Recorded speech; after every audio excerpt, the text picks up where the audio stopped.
Hello everybody. Esto es más alto que yo. I'm higher here.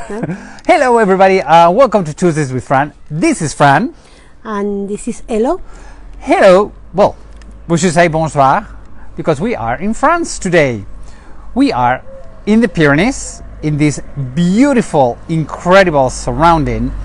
We are in the village. Really good sunny day. A beautiful sunny day. I mean, look at those clouds, but there's been a gorgeous, gorgeous day. We're in the village of Ainhoa. Yeah. Okay, Ainhoa. That name, if you've been following, hola Jorge, it's my wife's name, and it is, I mean, her name takes from this village. Okay, so I love this village because it's one of the most beautiful villages in South France. It is, in fact, in the root of the most beautiful villages in France. In case you didn't know, there's a root of that. There is. And Ainhoa, it is one of those incredibly beautiful villages. As you can see, it's delicious. Yeah, it is. Cuco. Shall we start walking? It's really cuco. It's cuco. It's like, Cookie. yeah, it has something. It has, well, that special charm that France has. In fact, we're only 3 kilometers away from Spain. Okay, so we are pretty much at the border with Spain. But it is totally different. I mean, it has a lot of the Basque traditions, and we serve languages because here they talk in Basque as we do, but it is completely different way of life. Yeah. Well, in fact, it is 7 o'clock and everything is beginning to close, which is like, we're Spanish. This is the time to get out of this of home and start going into the streets to have we are going to have a beer. In 10 minutes. It's like, what's going on here? So really it has a different flair. Hola Janet, how are you doing? Hola Laura, hola Antonia. Let's say hello to everybody. Let's see if I'm seeing. Hi James. Hola Linda, Janie Hardcastle. Sunny Sussex. Hey, congratulations. It's always sunny in Sussex. I don't know why you guys say that it rains over there. So as we say, really this is a beautiful, beautiful little village. So let us very little. Let me turn the camera around so we get to see the village. We are going to have many cars because this is the end of the day and they are going back to home. Everybody's going back home, so that's why we have all of these cars. Well, there's only 615 inhabitants in the village of Ainhoa. Really a very petite little village. Okay, so an amazing. Well, now I think it's one of the most beautiful moments to come to this side of the Pyrenees. I mean, take a look at all of these beautiful flowers, and I don't know, what can we say? Nature is unbeatable, and I love the spring. The spring. I think it's the best time in the year. Well, what about fall? No, I love the fall here. So, what's the deal? The thing is that the village of Ainhoa started on the 1200s, on the 13th century. But all of these houses are a little bit more modern than that. In fact, the older one I think is from the 17th century, yes? Exactly, 1600s. The reason is that here the war of the 30 years from 1618 until 1648, those wars were the religion wars here in Europe. It was the Reformation against the Contra-Reformation. This village suffered a lot, okay? And really, this village was reconstructed afterwards. So the oldest houses from 1600s, but like this beautiful, beautiful house is 18th century. Well, in most of the doorways, we get to see the date of construction. And the name of the house. And the name of the house is also a very important thing. Not in that one, but in most of the houses, Sorry. Whoops, this car waiting for us. It's like, whoops. They're so nice.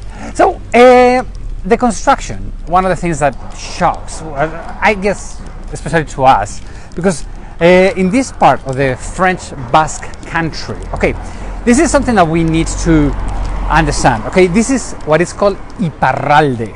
Yeah. Okay, which means the north face. Yeah, perdón, sí. Vale, okay, better, yes? Yes, the sound's going to be better. This is the part north, the north of the Kingdom of Navarra, or the north of the Basque Country, in fact. Okay, so Iparralde means the northern part. The northern part. Okay, so we are in the northern part of the Basque Country, okay, on the French side.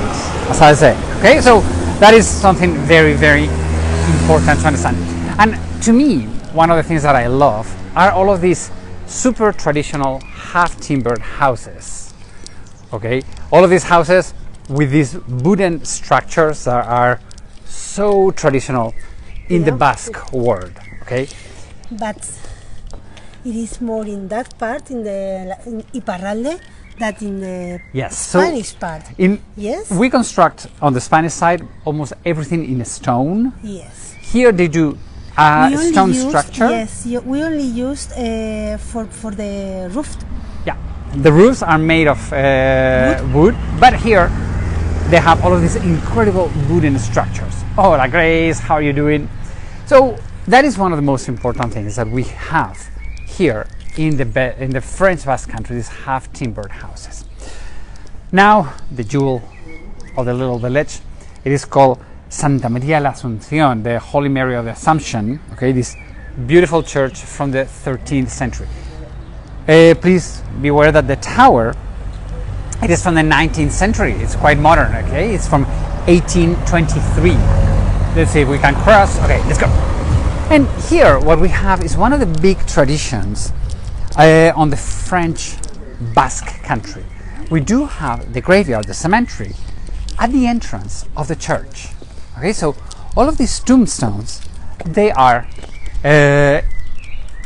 it's a very, very traditional way of doing it.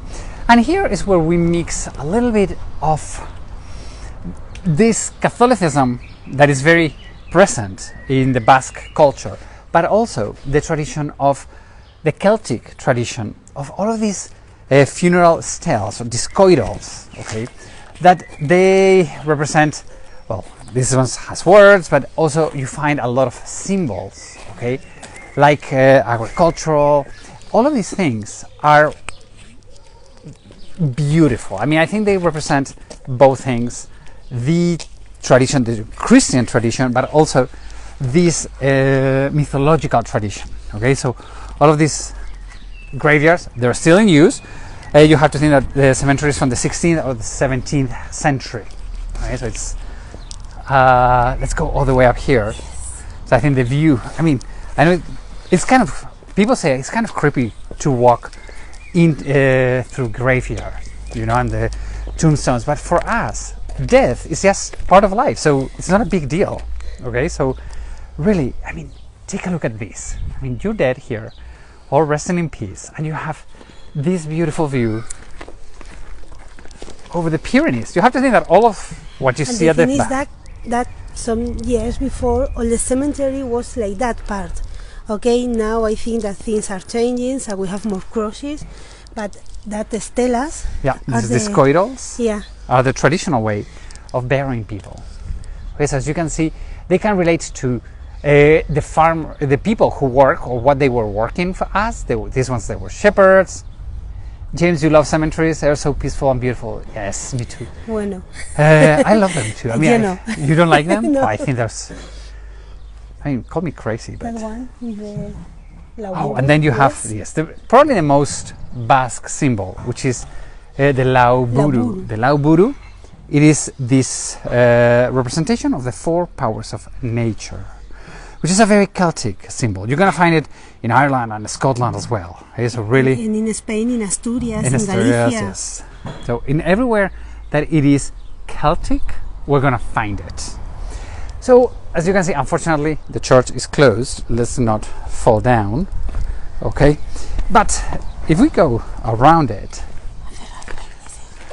we are going to go probably to the other second most important part of the village, which is the fronton. Okay, the fronton, it is where we play pelote. I think that in all the villages in the Pyrenees in the north, the first thing that they construct is the church, and the second part is the fronton. Yeah. Okay. So let's go to see the fronton. Well, as you see, I mean, I love this part of the graveyard because this wall is the fronton where all the kids play And pelote. in many villages, the wall of the church it is used for the I have fronton. one guy playing Oy. pelote. I We hope have he a doesn't. pelotari here. He's playing. Okay, let's wait here. I don't know if you can listen the sound of the. Yes. Let's see if you. Okay. Can you hear the sound of the pelot? He's playing with his hands. Y eso duele. Eso, yeah, that hurts. Yeah.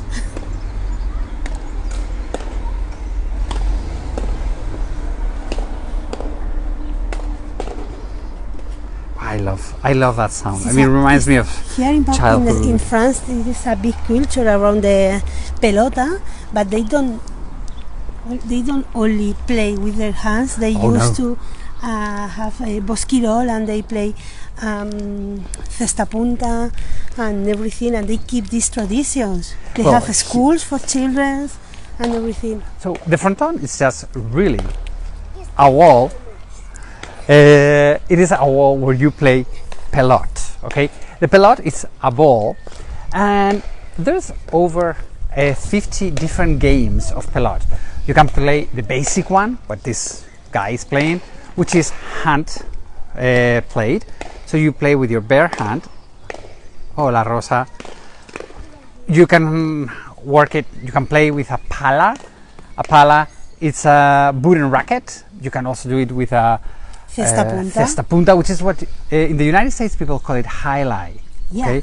We don't. There is a big tradition around California and indeed that part, because I think many Basque people went there, and there are frontons and everything. All of these things that really is a big, huge tradition that we have of playing different games. And you have to think that here we are either shepherds, us here in the mountains, or you're fishermen. So wherever there's shepherding or fishing, there are a Basque community. Okay, so if you go to Florida, is where they play a lot of. Well, there were a lot of fishermen, so that's where they went. The pelotaris who were fishermen. Pelotari is the people who plays pelot. Okay. Yes. Joey says that she loves to visit cemeteries too, as you can learn so much history of the families from, example, where there were. Okay, let me see if I can read the whole thing. No, it doesn't work. Yeah, because that part of the cemetery is from the 16th century, and almost all of the people of the village, they didn't know, they didn't read. Yeah, because of that they use, it is like in the churches, they use the images for telling us who was him. Yeah. And okay, let us turn the camera his job around. And everything, yes. So, really, I mean, it's a small little village with a lot of history. Even Napoleon III and his wife Maria Eugenia of Montijo, the Spanish born empress of France, they came over here when they toured all around the Basque Country. And you have to think that we're very close also to Biarritz, and they had the summer house in Biarritz. So really it's all that Napoleon III coming over here. Imagine all the huge thing going on. Oop, there's a car coming. We don't want to be run over. Okay, let's go all the way there so we can finish right on that side. Nowadays it's a really touristic village. Yes. It is really beautiful, small, and you have many people. You know, here is where we have the best rivers for doing rafting or fishing. Yeah. Yes. It's a big, a lot of tourists around the fishing here in France. Not in Spanish, but yes, here in France. You have to think, okay, one of the things that I'd like people to understand is that on the Spanish side, we do, our mountains have much more inclination than on the French side. So our rivers, they're faster, which means that it's much more difficult to fish. While here on the French side, bonsoir. No. Ah, c'est privé. Okay, pardon. Whoa. We've just been kicked out. It's a private hotel, so we want to show you a view, but we'll go this way. So what I was saying is that on the Spanish side, our rivers have more inclination, so it is a little bit more difficult to fish. While here on the French side, the land is much wider. And also, the storms hit the Pyrenees and fall back into France. So it rains a little bit more, and you get much more water in the rivers. And the weather It's warmer, of yes, course. here is a little bit We have warmer. 25 degrees in that moment. Today it's like super, we can super see hot. the difference only with the kind of trees and plants that we have around us, okay? Yeah. So we just wanted to show the you mountain that we have around the village. all around the village. There are mountains everywhere around. So we just wanted to show you all of these beautiful, beautiful Landscape. part. Anyway, okay. So now where's the sun? Let's turn around the camera. So my friends, now we're blinded by the light. It's way too bright. So welcome to France. Bienvenue à France. Ongi etorri to the Basque part. There we go. Hopefully you have learned a little bit about this incredible tiny little village of Ainhoa. Does Ainhoa mean something? No, it doesn't mean anything. There's a Holy Mary up there. We're up there. Amazing views from the top, which is the Holy Mary of Ainhoa. In fact, it's a very popular name in the Basque Country. Yes. It is my wife, it's her name is Ainhoa, and as we were, and it's really popular not only in the French part. In the Spanish part, it's a huge name for girls. Because okay, I think it is really important to understand that here it doesn't exist a border. Okay, we have a border. Okay, we changed a border of from countries. Spain to France, but it doesn't mean that there is a border between us. No. Yes, we I mean, talk exactly. the same languages, and the same culture, the same way like of being. if we were at home. Yes. Yeah. So that's a very important thing to understand about the Basque Country, because one thing is the countries. Okay, this is France, this is Spain, but the other thing is the culture, and culture has no borders. You cannot say this is not the same as in the other side of the country, on the Basque Country. Okay, so I think that's pretty much. Oh, I was telling you that Ainhoa and I, we were born in Franco times, and my mother-in-law, she wanted to put for her daughter the name of Ainhoa, as it is not a saint in Spain. Franco did not allow her. Well, Franco, the priests, did not allow my mother-in-law to put Ainhoa, so she had to be baptized as Maria Ainhoa. But dictator time. I am a little bit younger only, and my name has not a saint here in Spain. My name is Elodia, and the priest say, okay, you need to be Maria Elodia. And my mother say, bye-bye. No. No way. But she was born after Franco. That's a big difference. Okay, 1 year after Franco. But there's a difference there. Anyway, hopefully you have learned a little bit about the beautiful village of Ainhoa. As we always say, all of these tours are tip supported. If you would like to share a tip with us, our PayPal is right here. Also, please don't forget to subscribe to our newsletter. Also, you have the link in the text here. Have a wonderful, wonderful Tuesday. Can you hear the birds singing? It's like so beautiful. Have a wonderful Tuesday, everybody. Bye bye. Bye bye. Adios, amigos. Ikusi arte. Agur.